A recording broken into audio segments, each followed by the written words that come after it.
Alexandre, bonjour. Bonjour Frédéric. Vous êtes le cofondateur et CEO du groupe Sodafi, un groupe d'investissement actif dans 4 secteurs. Un groupe d'investissement dit responsable. Vous allez nous expliquer pourquoi dans quelques instants. Groupe basé à Beaufaïs, en région liégeoise, fondé en 2010. Alors, comment présenter au mieux Sodafi ? Donc Sodafi, on pourrait dire que c'est une société d'investissement activiste. Donc on est assez actif dans nos projets, on n'est pas des simples investisseurs, on est plutôt investisseurs entrepreneurs sur 4 grands thèmes, les soins de santé, la mobilité, le tourisme et l'impact investment, donc de manière plus générale. Voilà, on accompagne différents projets en fonction d'une thématique qu'on donne tous ensemble, que ce soit OCA, que ce soit moi avec mon comité de direction, pour appuyer différents projets qui effectivement donnent un sens à la communauté ou autre. Alors on reviendra sur les 4 grands pôles d'activité dans quelques instants. Mais si je vous ai invité, c'est parce que l'actualité vous a mis sous le feu des projecteurs. Vous avez racheté, il y a quelques semaines, le célèbre monde sauvage d'Ewaï, le parc animalier. Pourquoi ce choix ? D'abord, je suis un passionné d'animaux. Je suis un passionné d'animaux, un passionné de voyage, donc je suis très sensible à cette cause-là. Alors bon, certains vont dire, mais alors pourquoi un zoo ou autre ? Mais bon, ça c'est vrai que c'est dans mon ADN. Deuxièmement, comme vous les avez cités, que ce soit dans les soins de santé, que ce soit dans le tourisme, on est quand même spécialisé dans la gestion d'infrastructures, donc il y avait quand même un sens pour la société de cibler ce genre de projet. Et bon, c'est vrai que de manière personnelle, ça fait longtemps que je recherche un projet comme ça pour faire évoluer la société, montrer qu'on peut aussi avoir un impact sur la faune positif, malgré parfois les connotations négatives autour d'un parc. Oui, parce que vous aviez, vous le dites, votre propre projet qui n'a pas vraiment vu le jour, et donc le monde sauvage, c'était une opportunité pour... C'était une opportunité. J'ai dessiné, Frédéric, mon projet idéal, mon Arche de Noé ou mon Nouveau Monde, et puis Madame Renson m'a appelé. J'avais déjà rencontré le mari, moi, il y a quelques années, mais il était le propriétaire. Et puis pour finir, on s'est mis à table et j'ai pu reprendre ce parc. Quelque part, c'était un peu un rêve d'adolescent, etc., parce que je le connais par cœur. Ouais. Et donc maintenant, est-ce que c'est des frais d'études perdus sur mon... Non, je vais pouvoir insuffler ce que j'ai déjà mis sur papier dans le réel, quoi. C'est quoi l'idée ? Parce qu'il y a on connaît tous Perry Daïsa. Est-ce que son succès vous a inspiré ? Et là, l'idée, c'est quoi ? De faire parce que ça marche très fort, de faire un contrepoint, concurrent plus sérieux ? Oui, je vais dire plutôt complémentaire. C'est sûr qu'Éric Dombe, c'est un modèle, mais c'est un modèle beaucoup plus large que simplement Perry Daïsa. C'est un entrepreneur, vous l'avez reçu d'ailleurs, je pense. Oui. Et nous, ce qu'on veut, c'est capitaliser sur le foncier, la nature. C'est le monde sauvage. Une de ses forces, en tout cas, c'est cette plaque foncière qui est complètement immersif. Donc, vous ne voyez rien autour. Donc, nous, on veut vraiment aller sur ce segment-là. Perry Daïsa offre bien plus que la faune. Il offre, comme il dit, son voyage, son paradis, etc. Nous, on veut vraiment faire quelque chose le plus nature possible. Donc le travail des architectes va plutôt être de travailler cette architecture naturelle pour essayer d'aménager au mieux les espaces pour les animaux, pour les expériences visiteurs, etc. Avec des projets très concrets, vous voulez le faire grandir, un monde asiatique à l'intérieur du monde sauvage qui était cher, c'était le rêve du fondateur, et aussi toute une offre de logement, là plutôt à l'extérieur du parc. Là, vous avez une expertise parce que dans votre activité au sein de Sodafi, vous faites aussi de la rénovation, la gestion de gîtes, de villages de vacances. Exactement. Donc nous, c'est aussi pour la région et pour ce côté nature qu'on retrouve aussi autour du parc, c'est qu'on veut des logements, évidemment, qui ont cette vue ou cette... Oui, il faut que ce soit imprégné dans le parc, mais avec la possibilité de dire, le dimanche matin, je vais faire une balade en vélo, je vais visiter les grottes, je fais d'autres activités. Donc, on est plus, sur un logement qui participent à la vie du parc, mais pas seulement. Voilà. On veut répondre à toute la famille. Bon, il y en a qui, avec tout le respect que j'ai, qui n'ont peut-être pas envie de visiter le parc, mais qui sont contents d'aller faire leur balade à vélo. Voilà. Donc on est sur une approche toute la famille et pas seulement ceux qui aiment les animaux, quoi. Voilà, on veut une approche un peu plus globale. Là, voilà, on l'aura compris, c'est une activité, une des filiales du Sodafi Group. Oui. Autre actualité, vous êtes entré au capital d'une société française qui s'appelle Upway, qui est spécialisée dans le reconditionnement de vélos électriques et qui est dans l'actualité parce qu'il y a quelques semaines, cette société française a ouvert son premier centre de reconditionnement belge, à Malines très exactement. Pourquoi, là aussi, ce choix? Pourquoi être rentré au capital de cette société Upway?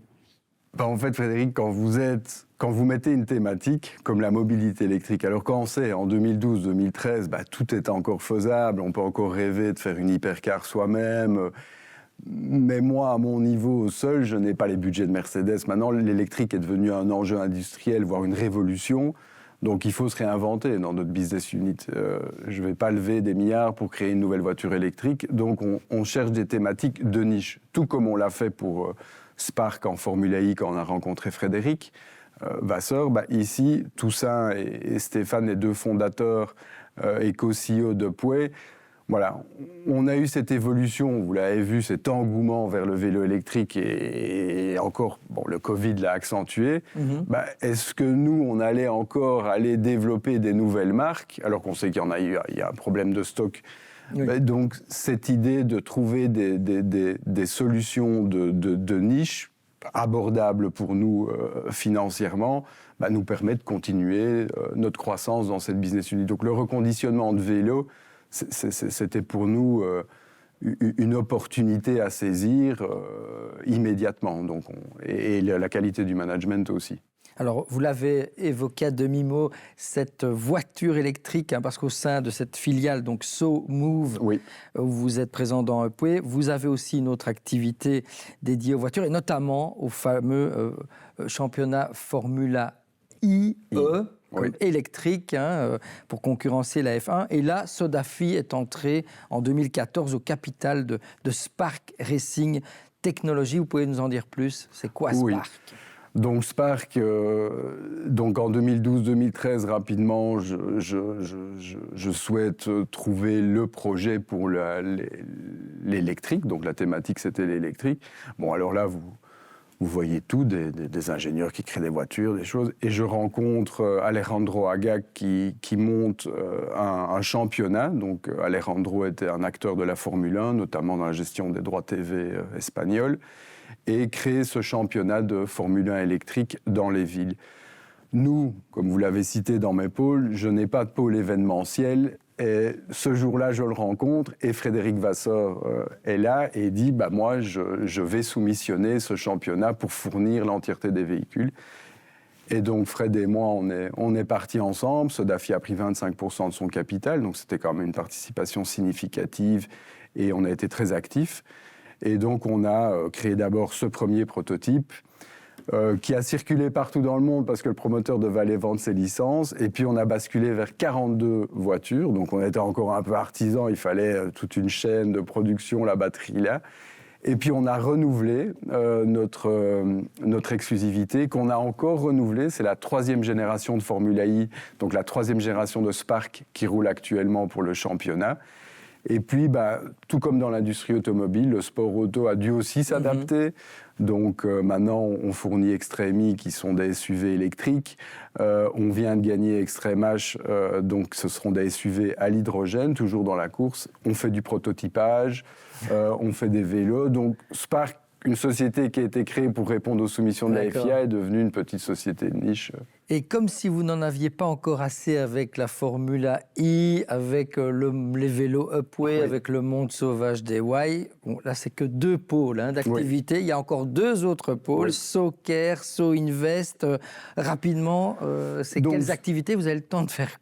Justement, SoInvest a été créé pour répondre à, j'aime pas dire des participations minoritaires, je les vois plus comme des participations prospective dans l'impact. C'est-à-dire, voilà, j'ai pas de pôle SoFood, comme vous dites, on va aller, la nouvelle tendance des nouvelles food technologies, on en parlait beaucoup, la viande, etc., ça nous permet d'aller prospecter de manière minoritaire, donc on n'est pas engagé de manière opérationnelle, comme je vous expliquais avec Spark, le monde sauvage, où là ça nous prend du temps opérationnellement.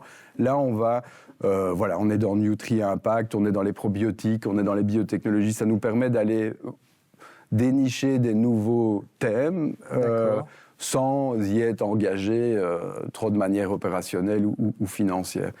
Et Soccer, j'avais envie aussi, avec Sophie, la personne qui gère Soccer, de donner une autre vision des infrastructures médicalisées. Vous savez, moi, les infrastructures médicalisées, on se trouve toujours la partie administrative, la partie hôtellerie, la partie etc. Nous, on avait envie de casser un peu ces codes-là et de dire, les personnes dans le besoin, ils ont aussi droit à un site qui est plus comme chez nous, avec un salon de TV, etc. Et finalement, ça a super bien marché, son truc à Spa. Et voilà, il y a plein de demandes, etc. Donc, est-ce qu'on peut dire que, les 4 grands pôles d'activité, et je les présentais comme tels, vous êtes un groupe d'investissement responsable, entre guillemets, durable, très, très lié à ces problématiques-là. Ce sera ma dernière question parce qu'on arrive déjà à la fin de cette interview. Vous êtes un entrepreneur écolo ? Je suis très sensible à la nature et les animaux, ça c'est... Mais je dis toujours, avant tout le projet, on finance des hommes et des femmes. Et c'est ça qui fait mon match avec les gens. J'ai une proximité, que ce soit avec Sophie, avec Frédéric, le monde sauvage avec Sabine. Donc j'aime dire que je suis plutôt humain dans mes échanges, mais effectivement, je suis écolo dans le sens positif, dans le sens où j'ai envie de bien faire les choses. Je suis assez sensible à toute la nature, mais aussi aux humains, quoi. Ça veut dire, dernière sous-question, que pour tout projet dans lequel vous voulez investir, il y aura quand même cette dimension humaine, nature, avant de dire oui. Oui, c'est le match entre... Ça, c'est la première chose, c'est le match. Oui, c'est la règle de base. C'est les valeurs de la personne à qui j'ai en face de moi et dont j'ai envie, alors, avec Sodafi, de lever des fonds, de l'aider et de faire vraiment une symbiose à 2 ou 3 en fonction des associés. Eh bien, merci Alexandre d'être venu nous parler de la belle histoire de Sodafi et de toutes ces activités multiples que vous dirigez. Merci beaucoup. Merci Frédéric, merci.